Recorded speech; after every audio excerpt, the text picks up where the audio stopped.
हे यार, सच बताओ, ये जो सब कहता है ना कि अरे बस रिकॉर्डिंग करना शुरू करो, क्लाइंट तुम्हें अपने आप ढूंढ लेंगे, ऐसा बिल्कुल नहीं होता।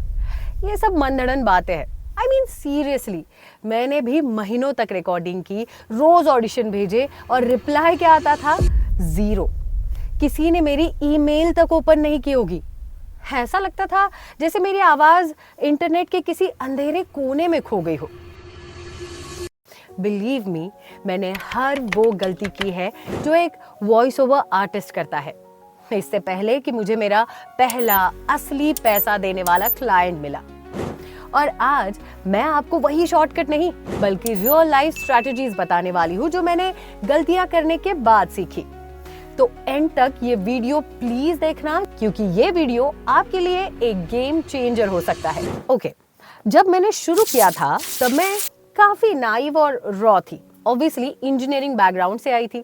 रेडियो में जर्नी शुरू हो गई थी, but as an intern almost 6 महीने के बाद भी मुझे कभी किसी एड रिकॉर्डिंग के लिए नहीं बुलाते थे, क्योंकि माइक के सामने आते ही मैं रोबोटिक या कॉन्शियस साउंड करने लग जाती थी।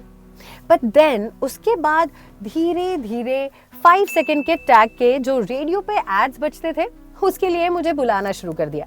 फिर 10 सेकंड्स के, फिर 15 सेकंड्स के। उस दौरान एक ब्रांड ने बोला कि मेरे हर टैग्स के लिए यही वॉइस लगेगी। And then the actual journey began. Radio के अलावा जब बाहर का ऑडियो मार्केट टारगेट करने लगी, फिर लगा कि आवाज तो है पर इसके लिए सही है क्या? एक दिन में 10-15 ऑडिशन भेजती थी, रिजेक्शंस मेल नहीं आते थे, रिप्लाई ही नहीं आता था। वो सबसे मुश्किल था। फिर वहां भी एक लोकल क्लाइंट ने उसके यूट्यूब चैनल के लिए मेरी आवाज को चुना, जो कि एक सॉर्ट ऑफ डॉक्यूमेंट्री कवर करता था about rural entrepreneurs. That was the time I have found my niche, narration. तब मैंने एक माइंडसेट शिफ्ट किया। मैंने सोचा मुझे 100 क्लाइंट्स की जरूरत नहीं है, मुझे बस एक क्लाइंट चाहिए जिससे मैं सीख सकूं, जिसे मैं मास्टर कर सकूं। उस छोटे से प्रोजेक्ट ने मुझे कॉन्फिडेंस और थोड़ी सी विजिबिलिटी दी। Now let's talk about the real strategies. Okay, अब आता है असली काम। ये वो 3 स्टेप्स है जो मैंने अप्लाई किए और काम भी कर गए। So number 1 is find your niche first. सबसे बड़ी गलती, सब कुछ करना, कमर्शियल भी करना, ई लर्निंग भी करना, ऑडियो बुक्स भी करना, IVR सब। नो यार, कौन सी आवाज सब जगह फिट होती है? कोई नहीं। मैंने देखा मेरी आवाज इमोशनल नरेशन और स्टोरी टेलिंग में ज्यादा दिल से बात करती है।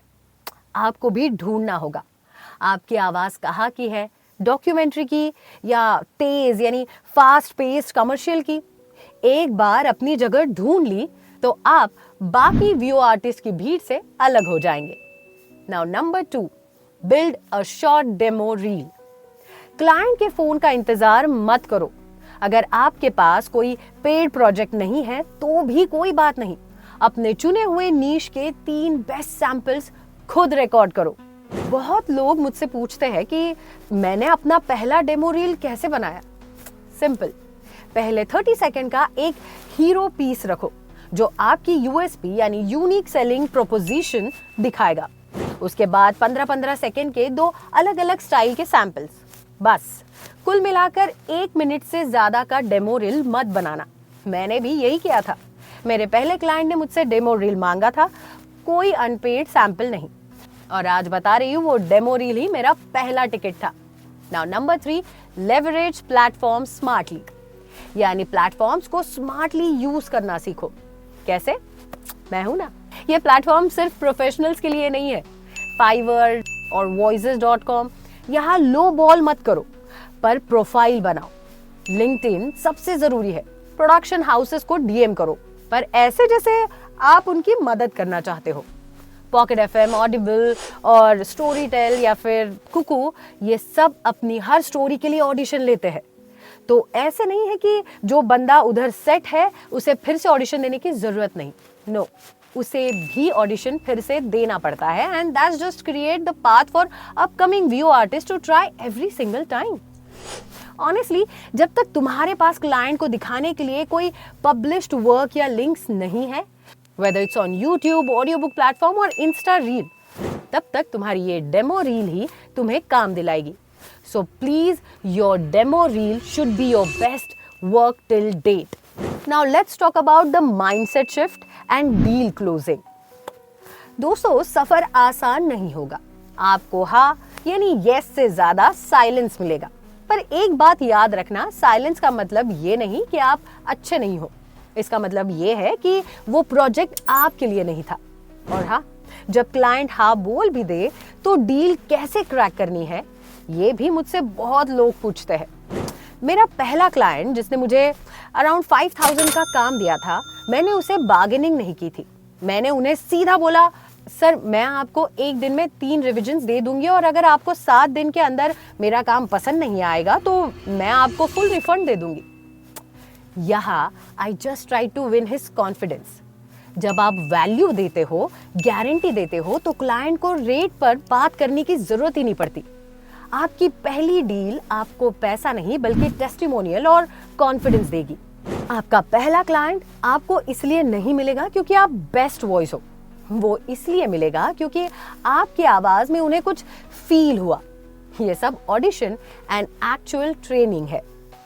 सो गाइस, आपका पहला क्लाइंट पाना सिर्फ लक नहीं है, ये क्लैरिटी है. क्लैरिटी कि आप किस चीज में अच्छे हो. एक बार आपकी आवाज को पता चल गया कि उसे कहाँ काम करना है, तो यकीन मानो सही प्रोजेक्ट अपने आप आपको ढूंढ ही लेगा. अ माइंडफुल मिनट का यही फंडा है. तो आज मैंने आपको डेमो रील बनाने का तरीका और अपनी पहली डील क्रैक करने की कॉन्फिडेंस स्ट्रैटेजी दोनों बता दी है. अगर ये माइंडफुल मिनट आपको अच्छा लगा तो इसे अपने व्यू आर्टिस्ट दोस्तों के साथ शेयर जरूर करना. सब्सक्राइब भी जरूर कर लेना ताकि मेरे अगले रियल लाइफ एक्सपीरियंस मिस ना हो. I will see you guys super soon. Bye.